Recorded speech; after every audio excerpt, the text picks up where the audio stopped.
Assalamualaikum warahmatullahi wabarakatuh.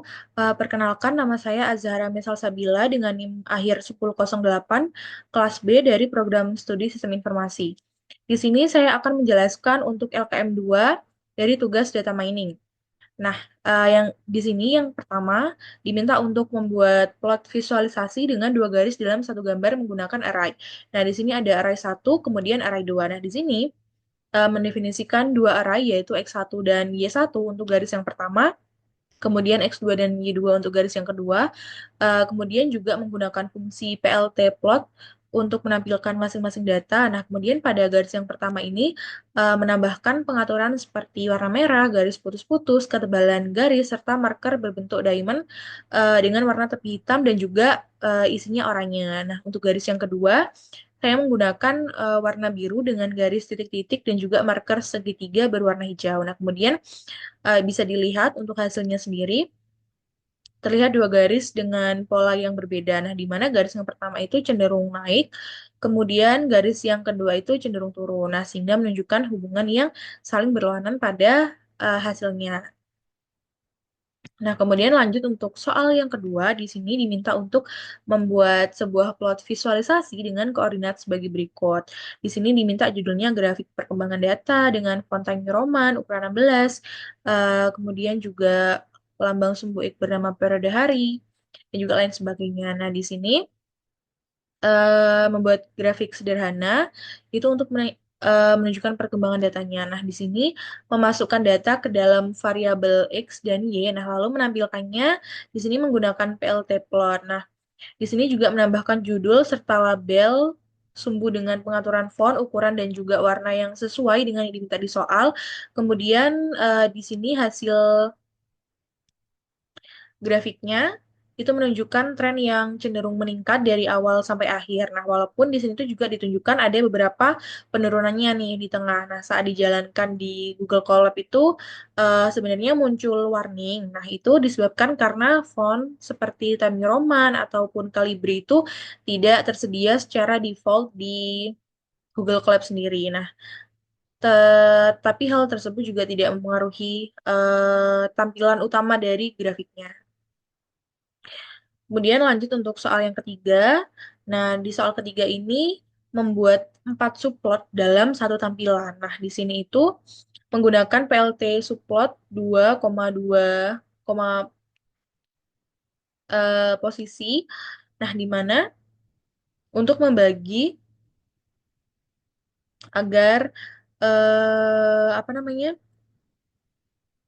Grafiknya itu menjadi 4 bagian. Nah, dari setiap subplot itu kemudian diisi dengan data yang berbeda menggunakan PLT plot. Nah, dan masing-masing itu diberi gaya yang berbeda seperti markernya, warnanya, juga jenis garisnya. Nah, hasilnya itu dapat dilihat pada yang visualisasinya ini. Terlihat bahwa 4 grafik dengan pola dan yang berbeda, ada yang fluktuatif, kemudian juga ada yang meningkat, ada yang menurun. Nah, sehingga memperlihatkan variasi dari karakteristik data yang ada di visualisasinya. Kemudian lanjut untuk soal yang keempat, di sini membuat scatter plot dengan 3 kelompok data. Nah, di bagian ini menggunakan PLT scatter untuk masing-masing kelompok. Nah, lalu membedakan berdasarkan warna, ukuran titik, dan juga tingkat transparansinya. Nah, di sini juga menambahkan label agar bisa ditampilkan pada agenda menggunakan PLT Legend. Nah, hasilnya itu menunjukkan di sini di hasil scatter plotnya itu menunjukkan bahwa setiap kelompok itu memiliki persebaran datanya yang berbeda-beda. Nah, kemudian sehingga mudah untuk membandingkan karakteristik dari masing-masing kelompok datanya ini.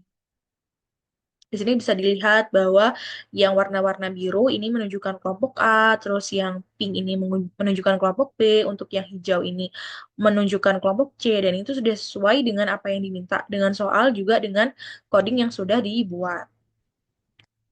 Kemudian lanjut pada soal yang kelima, di sini buatlah sebuah visualisasi dengan dua subplot berdampingan, satu baris kali dua di sini soalnya. Nah, jadi membuat dua subplot berdampingan itu dengan menggunakan PLT subplot 1,2. Ini. Nah, jadi pada subplot kiri itu saya menggunakan plot untuk membuat grafik dengan berbagai pengaturan seperti warnanya, jenis garisnya, dan juga markernya. Nah, sedangkan pada subplot yang kanan itu saya menggunakan scatter untuk menampilkan dua kelompok data dengan warna dan ukuran yang berbeda. Nah, kemudian untuk hasilnya sendiri bisa dilihat visualisasinya di sini. Grafik kiri itu menunjukkan tren data yang cenderung meningkat dengan adanya sedikit fluktualitas. Kemudian yang grafik kanan itu menunjukkan dua kelompok data yang terpisah dengan cukup jelas. Ini yang merah dan juga yang biru. Nah, itu tadi untuk penjelasannya dari soal-soalnya. Eh, jadi di sini dapat disimpulkan dari semua grafik yang sudah dibuat itu bisa dilihat sendiri bahwa visualisasinya itu sangat membantu untuk memahami data dengan lebih mudah. Seperti grafik garis itu cocok untuk melihat bagaimana perubahan nilai dari waktu ke waktu, kemudian apakah cenderung naik, turun, atau naik turun tidak stabil. Nah, sementara itu visualisasi scatterplot itu lebih enak untuk dipakai melihat penyebaran data dan membandingkan beberapa kelompok sekaligus. Nah, hasilnya itu juga terlihat bahwa tiap data punya pola yang berbeda. Ada yang saling berlawanan, ada yang terus meningkat, ada juga yang fluktuatif. Jadi dengan adanya visualisasi itu kita tidak bingung gitu untuk memahami data-datanya. Sekian presentasi dari saya, kurang lebihnya mohon maaf. Wassalamualaikum warahmatullahi wabarakatuh.